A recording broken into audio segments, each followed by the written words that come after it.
함께 하시는 하나님께 다시 한번 감사와 찬미를 올려드립니다. 주님 앞에 나온 우리들이 마음을 다하여 한 모습으로 하나님께 찬양과 기도를 올려드렸습니다. 나 혼자만의 목소리를 내는 것이 아니라 다른 사람의 소리를 들으며 하나님이 기뻐 들으실 찬양을 올려드렸고, 그리고 예배의 인도자가 그리고 대표 기도를 맡은 자가 기도할 때 그것이 나의 기도로 여기며 한 마음으로 한 뜻으로 하나님께 같이 기도를 올려드렸습니다. 우리 예배 중에 함께 하시는 하나님, 우리 찬양과 우리 기도를 기쁘게 받아주시옵소서. 이제 하나님께서 우리에게 말씀하시는 줄 우리가 아오니 하나님, 우리가 마음을 열고 주의 말씀을 청종하겠나이다. 주님이 거룩하신 성령을 통하여 주의 말씀을 사모하고 주의 말씀을 듣기 원하는 우리들 모두에게 주의 말씀이 잘 들어올 수 있도록, 깨달을 수 있도록 도움을 허락하여 주시옵소서. 예수 그리스도의 이름으로 기도합니다. 아멘. 오늘 우리가 함께 본 이 본문의 말씀을 보게 되면 완전이라고 하는 말이 나옵니다.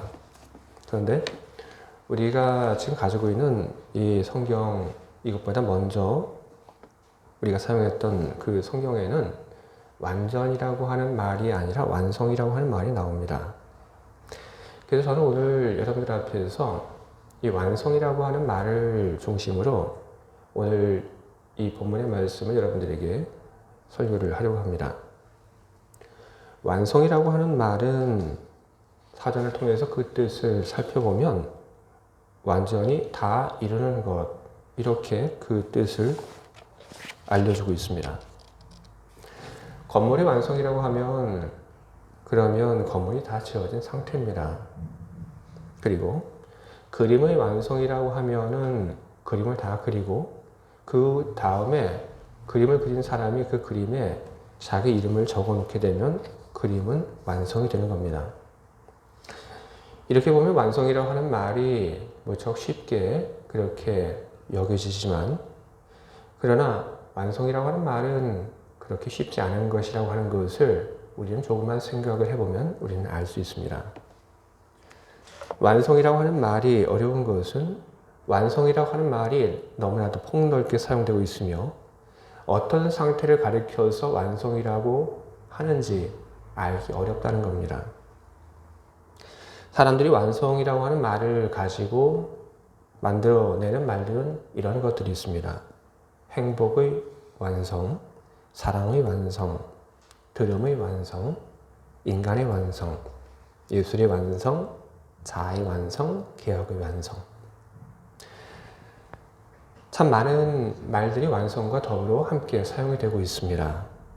많은 말들이 완성과 함께 사용이 되고 있는데, 이 많은 말들 중에 행복의 완성이라고 하는 말, 이 한마디 말을 가지고 생각을 해볼 때 행복의 완성이 무엇인지 우리는 그 상태를 꼬집어 이야기하기 어렵습니다. 사랑의 완성도 그렇습니다. 우리가 예수님의 율법의 완성이라고 하는 말을 듣고 우리가 그 말을 어려워하는 것도 바로 이런 것입니다. 도대체 어떤 상태를 두고 예수님께서 율법의 완성이라고 얘기를 하신 것일까? 우리는 물론 각자의 대답을 내놓을 수 있습니다. 하지만 우리 각자의 그 대답이 중요한 것은 아닙니다. 예수님께서 말씀하신 율법의 완성이 과연 무엇인지 우리들에게 있어서 중요한 것은 바로 그것입니다. 예수님께서는 오늘 우리가 함께 보고 있는 이 성경의 말씀 속에서 이렇게 말씀하십니다. 내가 율법이나 예언서의 말씀을 없애러 온 줄로 생각하지 마라. 없애러 오는 것이 아니라 오히려 완성하러 왔다. 분명히 말해두는데 천지가 없어지는 일이 있더라도 율법은 1.1획도 없어지지 않고 다 이루어질 것이다. 여러분, 예언서를 보게 되면 예언서에서는 율법에 대한 이야기가 별로 나오지 않습니다. 율법을 잘 지켜라, 뭐 이런 얘기 나오지 않습니다. 그래서 언뜻 생각을 하게 되면 율법과 예언서는 따로따로입니다. 하지만 예수님에게 있어서는 그렇지 않았습니다. 예수님에게 있어서 율법과 그리고 예언서는 둘이 아니라 하나였습니다. 이와 같은 예수님의 생각을 우리가 볼 수 있는 중요한 구절이 있는데 마태복음 22장 35절 이하입니다. 마태복음 22장 35절 이하를 보게 되면 거기에는 예수님과 그리고 율법사 사이의 그 대화가 기록되어 있습니다. 마태 22장 35절부터 그 이하에 있는 말씀을 제가 여러분들에게 인용을 하도록 하겠습니다. 그 중에 한 율법사가 예수를 시험하여 묻되 선생님, 율법 중에서 어느 계명이 크니이까? 예수께서 이르시되 네 마음을 다하고 목숨을 다하고 뜻을 다하여 주 너희 하나님을 사랑하라 하셨으니 이것이 크고 첫째 되는 계명이요 둘째도 그와 같으니 내 이웃을 내 자신같이 사랑하라 하셨으니 이 두 계명이 온 율법과 선지자의 강령이니라. 예수님께서 말씀하신 완성, 이 말은 이루어질 것이라는 말과 똑같은 말입니다. 예수님께서는 율법의 완성을 이야기하시면서 어떤 마음을 가지고 계셨냐면 하나님 사랑하는 일, 그리고 이웃을 사랑하는 일, 이 두 가지를 동시에 다 이루겠다. 그런 생각을 가지고 계셨고, 그리고 그런 생각을 예수님께서는 율법의 완성이라고 하는 말로 표현을 하신 것입니다. 로마서의 말씀도 율법의 완성이 무엇인지 이렇게 기록을 하고 있습니다. 로마서 13장 10절입니다. 사랑은 율법의 완성이니라. 예수님의 십자가, 그것은 하나님 사랑과 이웃 사랑을 모두 이루는 그런 길이었습니다. 그래서 예수님께서 십자가에 달려 죽임을 당하신 후에 기록된 로마서 10장 4절은 이렇게 기록을 하고 있습니다. 그리스도는 모든 믿는 자에게 의를 이루기 위하여 율법의 마침이 되시니라. 예수님의 십자가의 그 죽음이 어떤 점에서 하나님의 사랑을 이루는 길입니까? 예수님은 하나님의 그 명령에 죽기까지 순종하였습니다. 예수님께서 하나님의 그 명령에 죽기까지 순종하는 것, 바로 그것은 예수님께서 하나님에 대한 당신의 그 사랑을 나타내는 방법이었던 것입니다. 그리고 예수님의 십자가의 죽음은 이웃을 사랑하는 그런 방법이기도 했습니다. 오늘 우리가 읽은 이 본문 중에 마태 5장 20절에 이렇게 기록되어 있습니다. 내가 너희에게 이르노니 너희 의가 서기관과 바리새인보다 더 낫지 못하면 결코 천국에 들어가지 못하리라. 예수님께서는 사람들이 천국에 들어가기를 바라셨습니다. 그리고 사람들이 천국에 들어가게 하기 위해서 예수님은 당신의 생명을 내어주셨습니다. 그렇기 때문에 예수님의 그 십자가의 죽음이 이웃 인간에 대한 사랑의 표현이라고 할 수 있는 것입니다. 예수님은 우리들 인간에게 천국을 소개해주고 그리고 모든 사람들이 천국 속에서 살기를 바라셨습니다. 모든 사람들에게 천국을 알려주고 그리고 천국 속에 살기를 바라시는 예수님의 마음은 진작부터 드러납니다. 여러분, 천국이 어디 있습니까? 천국이라고 하는 그 말이 천국이 어디 있는지 우리들에게 알려주고 있습니다. 천국은 저 위에 하늘에 있습니다. 그래서 우리는 천국을 위해서 우리는 저 위에 있는 하늘나라에 가야 합니다. 그런데 또 하나의 방법이 있습니다. 그것이 천국이 우리 안에 오게 하면 된다. 바로 예수님께서는 그런 방법도 소개를 해 주셨습니다. 오늘 우리가 읽고 있는 이 성경 본문은 산상설교 가운데 일부분입니다. 제가 여러분들 앞에서 읽은 이 성경 본문 그 앞에 예수님께서는 이런 말씀을 하십니다. 마태복음 5장 3절 그 이하입니다. 마음이 가난한 사람은 행복하다. 하늘나라가 그들의 것이다. 슬퍼하는 사람은 행복하다. 그들은 위로를 받을 것이다. 온유한 사람은 행복하다. 그들은 땅을 차지할 것이다. 옳은 일에 줄이고 목마른 사람은 행복하다. 그들은 만족할 것이다. 자비를 베푸는 사람은 행복하다. 그들은 자비를 입을 것이다. 마음이 깨끗한 사람은 행복하다. 그들은 하나님을 뵙게 될 것이다. 여러분, 이것이 무엇입니까? 바로 예수님께서 말씀하신 이것이 바로 하나님의 나라입니다. 마음이 가난한 사람이 어떻게 행복할 수 있습니까? 하나님의 역사하심이 있기 때문에, 그렇기 때문에 마음이 가난한 사람이 행복할 수가 있는 겁니다. 슬퍼하는 사람이 왜 행복합니까?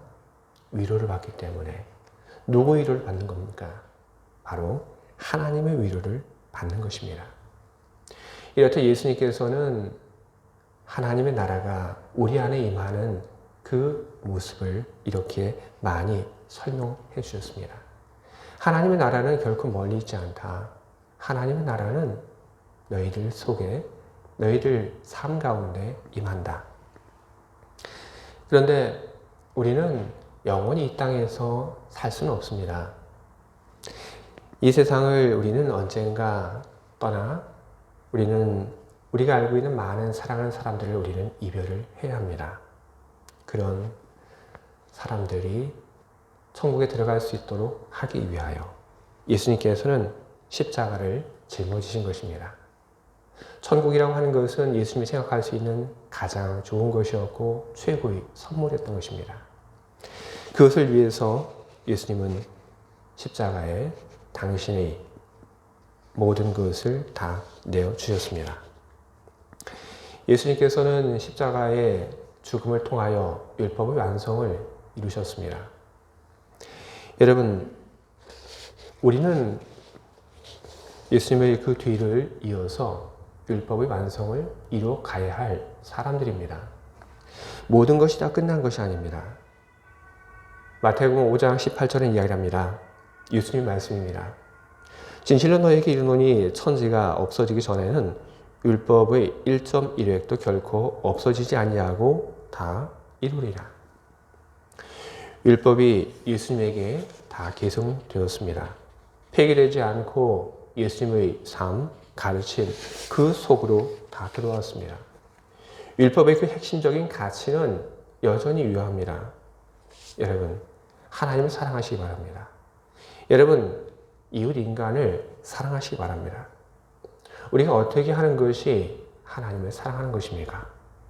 하나님을 예배하는 것, 그것이 우리들이 하나님을 사랑한다고 하는 우리 사랑의 표현 방법 가운데 하나입니다.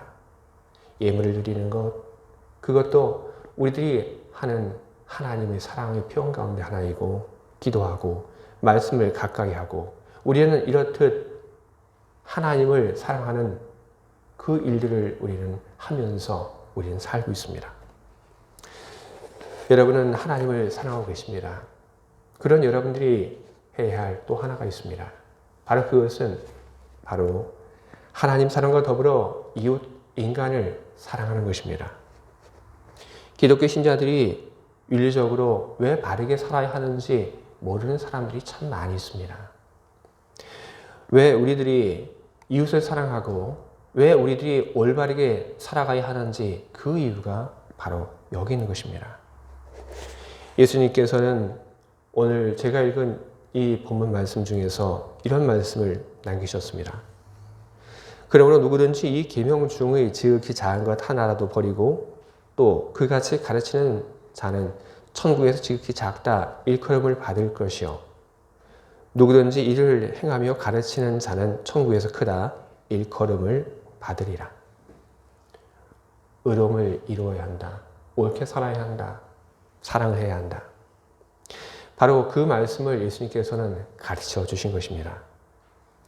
예수님께서는 산상설교의 그의 말씀을 듣는 사람들에게 전하면서 그들에게 이런 말씀을 하셨습니다. 너희들은 빛과 소금이다. 예수님께서는 너희들은 빛과 소금과 같은 그런 존재가 될 것이다 라고 말씀하신 것이 아니라 예수님은 그의 청중들에게 너희는 빛이요 소금이다 그렇게 말씀을 하셨습니다. 빛과 소금 그 존재인 너희들이 짠맛을 잃어버리면 어떻게 하겠니? 빛과 같은 너희들이 빛을 비추는 그런 역할을 하지 못하면 어떻게 되겠니? 너희들은 짠맛을 내는 소금과 같은 그런 역할을 해야 하고, 너희들은 밝은 빛을 비추는 그런 빛덩어리가 되어야 한다는 그 말씀을 예수님께서는 그의 말씀을 듣는 사람들에게 전해 주셨습니다. 예수님의 이 말씀을 듣는 사람들, 그 사람들은 아는 것 없고 가진 것이 없는 힘겨운 삶을 살고 있는 사람들이었습니다. 하지만 그런 사람들에게 예수님께서는 그들의 가치를 이야기해 주며 너희들이 어떤 사람이라 그것을 알라 이야기하시며 예수님께서는 이웃을 사랑하는 일을 온 힘을 다하여 행하라고 그렇게 말씀을 하셨습니다. 이웃을 사랑하는 것은 무엇입니까? 그것은 우리 본래의 심성을 찾아가는 일들인 것입니다. 모든 사람들이 빛이고 그리고 모든 사람들이 다 소금과 같습니다. 그런데 사람들이 내가 빛인 줄, 내가 소금인 줄 알지 못하고 그렇게 살아갑니다. 하지만 이웃을 사랑하는 그 일들을 통해서 사람들은 자기 안에 감춰져 있는 진정한 본성을 찾아내고 하나님의 형상을 회복해 나가는 것입니다. 우리들은 우리 주변에 있는 사람들을 사랑해야 합니다. 여러분 가정 안에 있는 여러분의 식구를 사랑하시기 바랍니다. 한 교회 안에서 함께 예배드리고 있는 우리 교우들을 여러분 사랑하시기 바랍니다. 여러분이 살고 있는 그 집, 그 이웃을 여러분 사랑하시기 바랍니다. 여러분이 이웃이라 칭함을 받는 그 사람들을 여러분 사랑하시기 바랍니다. 만약 우리들 주변에 있는 우리 이웃 인간을 사랑하지 않는다면 우리들이 그렇게 아무것도 행하지 않고 살아간다면 그래도 우리는 물론 천국에 갈 수 있습니다. 하지만 예수님께서 말씀하십니다. 그런 사람, 그 사람은 천국에서 지극히 작은 자라 칭함을 받게 될 것이다. 하지만 그렇지 않고 이웃을 사랑하며 사랑하는 사람, 이웃에 대해서 올바르게 행동하는 사람, 그 사람은 천국에서 큰 자라 일컬음을 받게 될 것이다. 주의 사랑하는 교회 여러분, 율법과 선지자의 강령은 예수님의 그 삶 속에서만 완성된 것이 아니라 율법과 선지자의 강령은 오늘 우리들 삶 속에서도 완성되어 가고 있습니다. 율법의 완성을 이루신 주님을 기억하시기 바랍니다. 예수님을 따라 하나님을 여러분 뜨겁게 사랑하시기 바랍니다. 예수님께서 이웃 인간을 위하여 당신의 그 전부를 내어주신 것을 기억하며 우리 이웃을 사랑하며 이웃에게 옳게 행동하시기 바랍니다. 그런 여러분들이 하나님의 나라에서 큰 사람이 되시기를 주님의 이름으로 축복합니다. 아멘. 함께 기도하겠습니다.